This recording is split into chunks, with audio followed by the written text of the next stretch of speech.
नमस्कार, स्वागत है आप सभी का ज्ञान सम्मान के इस यूट्यूब प्लेटफ़ॉर्म पे। इस चैनल पे आप सभी के लिए यूपी पीसीएस प्रीलिम्स 2023 के लिए टेस्ट सीरीज़ कराया जा रहा है। इस यूपी पीसीएस 2023 की तैयारी में आप अपनी स्थिति मजबूत कर सकें, इसलिए आज से आप सभी के लिए यूपी स्पेशल करंट अफ़ेयर्स कराया जाएगा। यहाँ हम लोग मई 2022 से मार्च 2023 तक का करंट अफ़ेयर्स करेंगे। ये दृष्टि द विज़न के यूपी स्पेशल मंथली मैगजीन से कराया जाएगा। यहाँ हम लोग 2 वीडियो में 1 मंथ का करंट अफेयर्स देखेंगे। इसका ये पार्ट 1 होगा। यह चैनल आप सभी का है, इसे सब्सक्राइब और अधिक से अधिक शेयर ज़रूर करें। आइए देखते हैं क्या ख़ास है इस मई मंथ के मैगजीन में। कुछ प्रमुख बिंदुओं पे डालते हैं एक नज़र।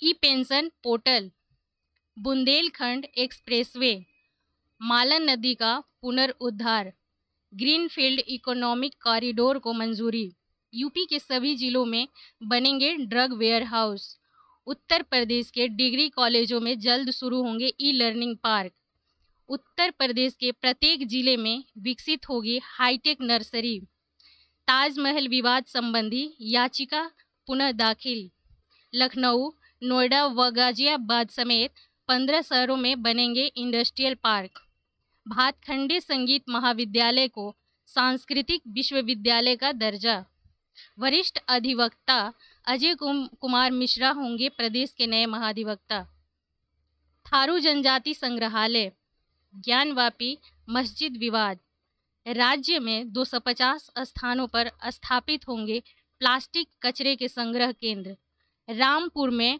बना भारत का पहला Amrit Sarovar, revamped distribution sector scheme, food forest project, बागवानी और खाद्य प्रसंस्करण के लिए पंचवर्षीय कार्य योजना रोड मैप, नेवा सेवा केंद्र, खिड़किया घाट पर बनेगा देश का पहला floating swimming pool, Uttar Pradesh में बागवानी और खाद्य प्रसंस्करण को बढ़ावा देने के लिए उत्कृष्टता केंद्र की स्थापना, मुख्यमंत्री चिरंजीवी दुर्घटना बीमा योजना, आमागढ़ लेपर्ड रिजर्व, बाटागुर कछुआ, गंगा के किनारे वनीकरण को बढ़ावा देगी सरकार, उत्तर प्रदेश सरकार को मिला माइन मित्र से 400 करोड़ रुपए का राजस्व, उत्तर प्रदेश मीडिया डायरेक्टरी 2022 के विशेष अंक का विमोचन, बस्ती का नाम होगा वशिष्ठ नगर, पशु क्रूरता निवारण अधिनियम 1960।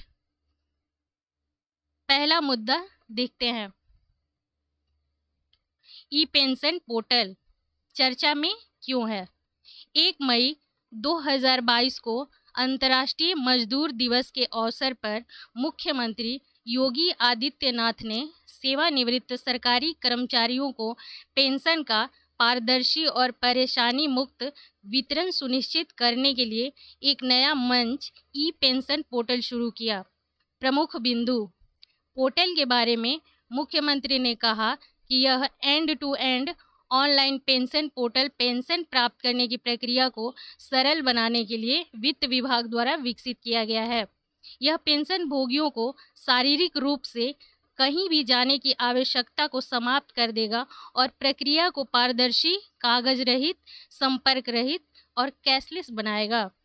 सेवानिवृत्त होने वाले राज्य सरकार के कर्मचारियों की शिकायतों को ध्यान में रखते हुए पोर्टल उनके आवेदनों की स्थिति को ट्रैक करेगा।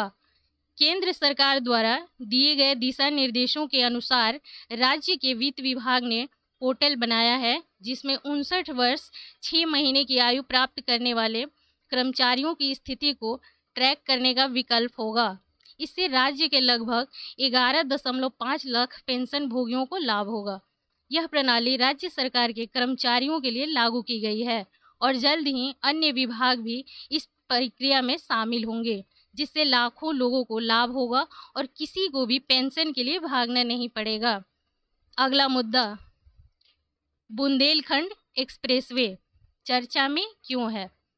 30 अप्रैल 2022 को उत्तर प्रदेश के अतिरिक्त मुख्य सचिव और उत्तर प्रदेश एक्सप्रेसवे औद्योगिक विकास प्राधिकरण के मुख्य कार्यकारी अधिकारी अविनाश कुमार अवस्थी ने बताया कि बुंदेलखंड एक्सप्रेसवे का उद्घाटन अगले जून में किया जाएगा। प्रमुख बिंदु अवनीश कुमार अवस्थी ने बताया कि बुंदेलखंड एक्सप्रेसवे पर 19 में से 14 फ्लाईओवर का निर्माण कार्य पूरा हो चुका है। बेतवा और यमुना नदी पर पुल का निर्माण कार्य पूरा हो गया है। इस एक्सप्रेसवे को आगरा लखनऊ एक्सप्रेसवे से जोड़ने का काम भी पूरा हो चुका है। बुंदेलखंड एक्सप्रेसवे की कुल लंबाई 296.07 किलोमीटर है। यह एक्सप्रेसवे चित्रकूट, बांदा, हमीरपुर, जालौन, औरैया और इटावा से होकर गुजरेगा। उल्लेखनीय है कि इस एक्सप्रेसवे के बनने से पूरा बुंदेलखंड क्षेत्र आगरा लखनऊ एक्सप्रेसवे के जरिए राष्ट्रीय राजधानी दिल्ली से सीधे जुड़ जाएगा। अगला मुद्दा, यूपी के सभी जिलों में बनेंगे ड्रग वेयर हाउस, चर्चा में क्यों है? हाल ही में चिकित्सा शिक्षा महानिदेशक डॉक्टर NC प्रजापति ने बताया कि उत्तर प्रदेश के प्रत्येक जिले में दवाओं की उपलब्धता सुनिश्चित करने के लिए राज्य सरकार द्वारा संबंधित अधिकारियों को प्रदेश के प्रत्येक जिले में ड्रग वेयर हाउस स्थापित करने का निर्देश दिया गया है। उत्तर प्रदेश के प्रमुख बिंदु, इस संदर्भ में स्वास्थ्य विभाग ने एक कार्य योजना तैयार की है, जिसके अंतर्गत आने वाले 2 वर्षों में उत्तर प्रदेश के 8 जिलों रायबरेली, सीतापुर, गोंडा, बाराबंकी, शाहजहांपुर, औरैया, फर्रुखाबाद और संभल में 25 दवा गोदामों का उद्घाटन किया जाएगा। डॉक्टर प्रजापति ने बताया कि इन दवा गोदामों का नियंत्रण और इन दवा गोदाम में दवाओं की आपूर्ति सीधे लखनऊ स्थित DG कार्यालय द्वारा किया जाएगा। इससे ग्राम स्तर पर दवाओं की उपलब्धता सुनिश्चित होने के साथ ही प्राथमिक स्वास्थ्य केंद्रों में दवाओं का पारदर्शी तरीके से वितरण सुनिश्चित हो सकेगा। अगला मुद्दा, उत्तर प्रदेश के डिग्री कॉलेजों में जल्द शुरू होंगे ई-लर्निंग पार्क, चर्चा में क्यों है? हाल ही में उत्तर प्रदेश के उच्च शिक्षा मंत्री योगेंद्र उपाध्याय ने बताया कि उच्च शिक्षा संस्थानों में नवाचार को बढ़ावा देने के लिए एक नई पहल के तहत उत्तर प्रदेश सरकार ही राज्य के 120 डिग्री कॉलेजों में ई-लर्निंग पार्क शुरू करने जा रही है। प्रमुख बिंदु, उन्होंने बताया कि राज्य में 87 ई-लर्निंग पार्क स्थापित करने का काम पहले ही पूरा कर लिया गया है और शेष पार्कों का काम अगले 100 दिनों में पूरा कर लिया जाएगा। ये लर्निंग पार्क एक डिजिटल लाइब्रेरी के साथ कंप्यूटर, इंटरनेट कनेक्शन और वाईफाई जैसे लैस होंगे। अगले 100 दिनों में ही अबकस यूपी पोर्टल लॉन्च किया जाएगा, जिसके माध्यम से छात्रों और शिक्षकों के विभिन्न पहलुओं को जोड़ा जाएगा। राज्य स्तरीय academic bank of credit abacus UP portal NEP का हिस्सा है। इसी संदर्भ में NEP 2020 के तहत आने वाले सभी उच्च शिक्षा संस्थानों को अबकस यूपी पोर्टल पर छात्रों और शिक्षकों का डेटा अपलोड करने के लिए कहा गया है। अगला मुद्दा, उत्तर प्रदेश के प्रत्येक जिले में विकसित होगी हाईटेक नर्सरी, चर्चा में क्यों है? 7 मई 2022 को उप मुख्यमंत्री केशव प्रसाद मौर्य ने ग्रामीण विकास के अधिकारियों को प्रदेश के प्रत्येक जिले में 2-2 हाईटेक नर्सरी विकसित करने का निर्देश दिया। प्रमुख बिंदु, इन निर्देशों के तहत ग्रामीण विकास विभाग महात्मा गांधी राष्ट्रीय ग्रामीण रोजगार गारंटी अधिनियम के तहत 100 दिनों के भीतर फल एवं चयनित सब्जियों के पौधे उगाने के लिए 150 हाईटेक नर्सरी विकसित करेगा। प्रत्येक नर्सरी की लागत लगभग 1 करोड़ रुपए होगी और एक नर्सरी हर साल लगभग 15 लाख पौधे पैदा करेगी। हॉर्टिकल्चर विभाग द्वारा निर्धारित मानकों के अनुसार इजरायली तकनीक के तहत हाईटेक नर्सरी विकसित की जाएगी। मनरेगा योजना के तहत विकसित हाईटेक नर्सरी का रख रखाव राष्ट्रीय ग्रामीण आजीविका मिशन के क्लस्टर स्तरीय फेडरेशन के माध्यम से किया जाएगा। मनरेगा योजना के तहत स्वयं सहायता समूहों, ग्राम संगठन, क्लस्टर स्तरीय महासंघ के सदस्यों की सामूहिक भूमि पर नर्सरी विकसित की जाएगी। अगला मुद्दा, भातखंडे संगीत महाविद्यालय को संस्कृत विश्वविद्यालय का दर्जा चर्चा में क्यों है? 10 मई 2022 को उत्तर प्रदेश मंत्रिमंडल की बैठक में भातखंडे संगीत महाविद्यालय को सांस्कृतिक विश्वविद्यालय का दर्जा देने और खेलों में अंतर्राष्ट्रीय स्तर के पदक विजेताओं को ग्रेड 1 सरकारी अधिकारी नियुक्त करने के प्रस्ताव को मंजूरी दी गई। अगला मुद्दा, प्रमुख बिंदु, संसदीय कार्य मंत्री सुरेश कुमार खन्ना ने बताया कि उत्तर प्रदेश राज्य विश्वविद्यालय अधिनियम 1973 को अपनाकर भातखंडे राज्य संस्कृति विश्वविद्यालय की स्थापना के लिए 6 जनवरी 2022 को अध्यादेश जारी किया गया था। संस्कृत विभाग द्वारा वित्त पोषित भातखंडे संगीत संस्थान डीम्ड विश्वविद्यालय वर्तमान में शास्त्रीय संगीत के विभिन्न विषयों में शिक्षण के लिए स्थापित है। दूसरे निर्णय में राज्य मंत्रिमंडल ने अंतर्राष्ट्रीय खेलों में पदक विजेताओं की सीधे 24 राजपत्रित पदों पर नियुक्ति हेतु उत्तर प्रदेश अंतर्राष्ट्रीय पदक विजेता सीधी भर्ती नियम 2022 की घोषणा के प्रस्ताव को भी स्वीकृति प्रदान की।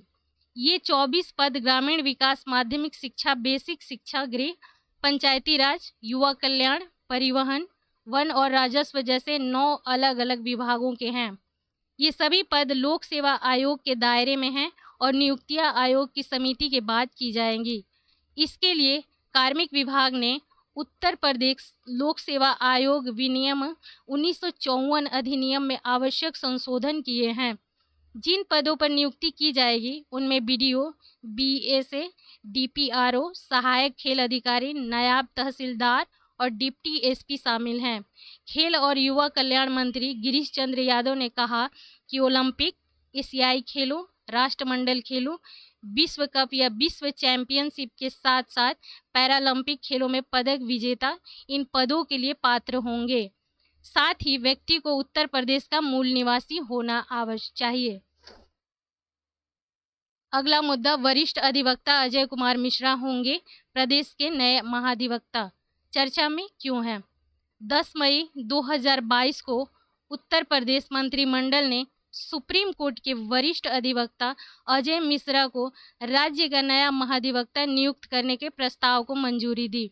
प्रमुख बिंदु, उल्लेखनीय है कि इलाहाबाद हाईकोर्ट की लखनऊ खंडपीठ के न्यायमूर्ति देवेंद्र कुमार उपाध्याय एवं न्यायमूर्ति सुभाष विद्यार्थी ने स्वतः संज्ञान लेते हुए बीते 7 मई को राज्य सरकार को 16 मई तक नया महाधिवक्ता नियुक्त करने का समय दिया था। गौरतलब है कि संविधान के अनुच्छेद 165 के तहत महाधिवक्ता की नियुक्ति का प्रावधान है, जिसके तहत उन्हें न सिर्फ सरकार के कानूनी सलाहकार के तौर पर काम करना होता है, बल्कि उन्हें सीआरपीसी अवमानना कानून का निर्वहन करना होता है। साथ ही अन्य कानूनी दायित्व भी निभाने होते हैं। इन दायित्वों को किसी अतिरिक्त महाधिवक्ता या अन्य को हस्तांतरित नहीं किया जा सकता। ऐसे में महाधिवक्ता का पद संविधान के अनुसार खाली नहीं रखा जा सकता। गौरतलब है कि महाधिवक्ता राघवेंद्र सिंह ने 1 महीने पहले अपना इस्तीफा सरकार को सौंप दिया था। अजय मिश्र पूर्व न्यायमूर्ति श्रीरंग मिश्र के पुत्र और न्यायमूर्ति अश्विनी कुमार मिश्र के बड़े भाई हैं। वे वर्तमान में सुप्रीम कोर्ट में उत्तर प्रदेश सरकार के अतिरिक्त महाधिवक्ता का दायित्व निभा रहे हैं।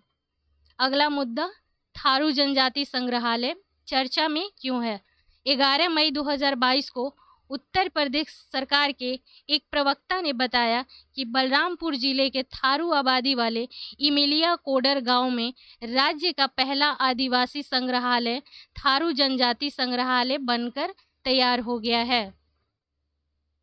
प्रमुख बिंदु, थारू जनजाति की जीवंत और विविध संस्कृति और जीवन शैली पर केंद्रित यह संग्रहालय 5.5 एकड़ में फैला हुआ है। इस संग्रहालय में थारू जनजाति के बारे में समस्त जानकारी उपलब्ध होगी। यह उनके विकास से लेकर समकालीन समय में उनके जीवन तक विविध विवरणों को समाहित करेगा। इसके अलावा संग्रहालय उनकी संस्कृति, धर्म, परंपरा, जीवन शैली और सामाजिक जीवन पर भी प्रकाश डालेगा। बलरामपुर में निर्मित आदिवासी संग्रहालय की तर्ज पर राज्य सरकार ने लखनऊ, सोनभद्र और लखीमपुर खीरी में भी आदिवासी संग्रहालय स्थापित करने की कार्य योजना बनाई है। इसके अलावा कन्नौज जिले में बच्चों के लिए भी एक संग्रहालय बनाया जाएगा। संस्कृति विभाग द्वारा सरकारी अभिलेखागार लखनऊ में स्वतंत्रता की गाथा पर आधारित एक गैलरी आज़ादी की गौरव गाथा के निर्माण का भी प्रस्ताव रखा गया है। गौरतलब है कि थारू जनजाति उत्तर प्रदेश में गोरखपुर के तराई भाग में निवास करती है। उत्तर प्रदेश की सबसे उन्नत जनजातियों में से एक है और इनके द्वारा बजहर नामक पर्व मनाया जाता है। थारू जनजाति को शिक्षा प्रदान करने हेतु उत्तर प्रदेश सरकार द्वारा लखीमपुर खीरी में एक महाविद्यालय की स्थापना की गई है। मिलते हैं हम लोग अगले सेशन में। Thank you very much.